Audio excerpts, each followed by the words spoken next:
So we are learning to count on or back to solve problems such as 4 plus something equals 7 and 11 minus something equals 8. So here's our example.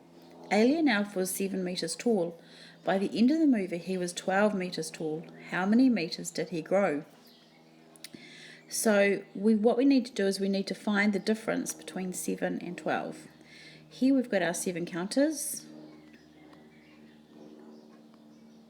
7 plus what equals 12. So we've written our 12 counters along here. So what we're going to do is we're going to count on. So 7, 8, 9, 10. So 7 plus 3 equals 10. And then we also have 2 more that equals 12. So altogether, the counters that we are looking at that make up 7 plus what is 12 is 5. So we can say that 7 plus 5 equals 12.